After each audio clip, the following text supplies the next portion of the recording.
So let's start with now your alternating current. So what is that difference between alternating current and direct current? So if you know that, if you are aware of the direct current, so it is the electric current whose magnitude is constant and that is a unidirectional. So the current, because of that your cell, when you connect the cell across that bulb, you can say that the current is flowing in the unidirectional, the flow of actually the electrons that has been shown for this particular case. So this is what we know, that the direct current, and obviously for this case, for the direct current, we can show that its magnitude is constant. Yeah, so the magnitude of the current over here, it is constant, it is not going to change with respect to time. So for example, that is a cell. Yeah, that is a cell. So this is how we can show over here also. So this is the voltage having some fixed voltage that will produce the constant current. So this is called as a DC current. Now what about the AC current? So in AC current, obviously you can say that its magnitude of current, it is continuously changing with respect to time, and periodically it is going to change its direction also. So this is what we can say about the alternating current. So we can say that its magnitude is changing continuously. Again, you can say that it changes its direction periodically after half cycle. So it changes its direction, so that what we call as a alternating current. We have seen that when you rotate that coil in some external magnetic field, so again the EMF is going to induced in that coil, and we have seen the expression for that, which is E is equals to E naught sine omega t. From that you can find the maximum value of current also when it is connected to some external resistor. So this is the maximum current. Yeah, so this is the maximum current, so that we show that. So let's say it is nothing but the I naught. So this is the maximum current which I have shown over here. Again, we can say that for this one, so this is nothing but the one cycle. Yeah, so this is nothing but the cycle, one cycle which I have shown for that your current. So one, you can say this positive half cycle, one negative half cycle, that consists of your one complete cycle over here. Again the time period, obviously the time required to complete one cycle, so that is nothing but the time period that we called. Yeah, again the frequency, so you might aware that frequency is nothing but the number of oscillations completed per second, so that is nothing but the frequency over here.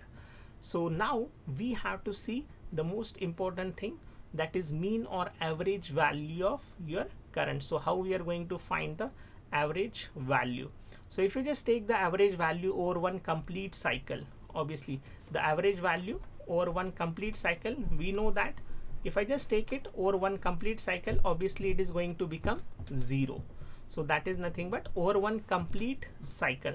But now if I just take the average value over a half cycle of this your AC signal, so what do you mean by that? Your mean or average value of current.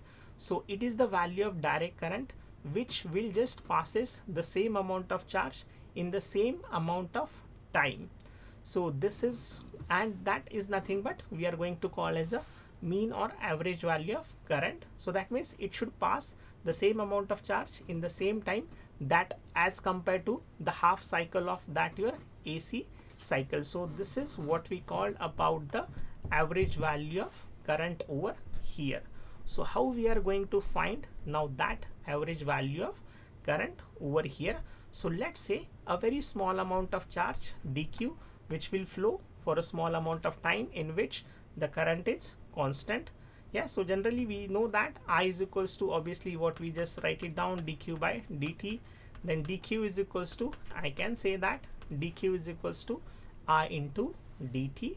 So the total charge, obviously it is nothing but the integration, again that is a I dt. Again you have to just find the amount of charge flown, that is nothing but for the half cycle. Then this q becomes 0 to t by 2.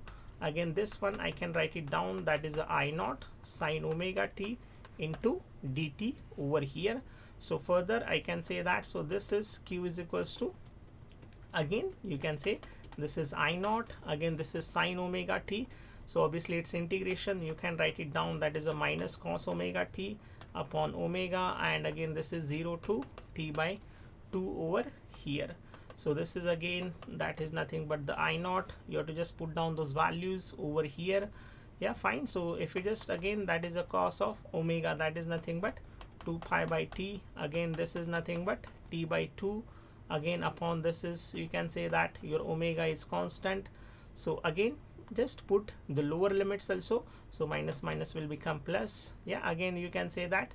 So obviously for that you can say that. So this is your, it will become 1 for this particular case over here.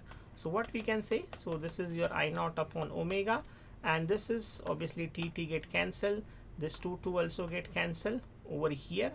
Further again, so this is nothing but your cos pi minus 1, so this will become 2.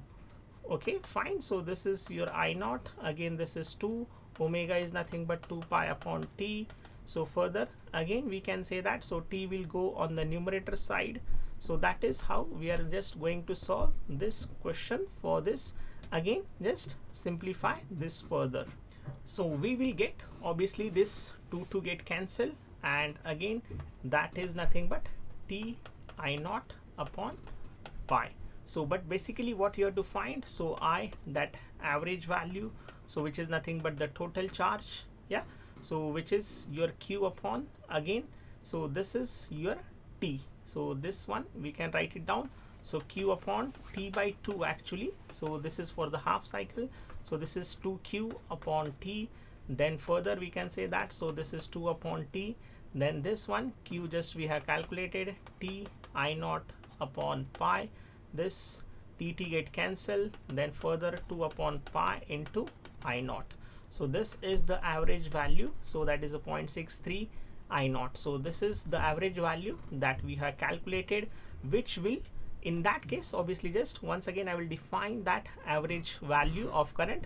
So it is the value of DC current which will just flow the same amount of charge in the same time, which has been done by your alternating half, that is alternating your current during the half cycle.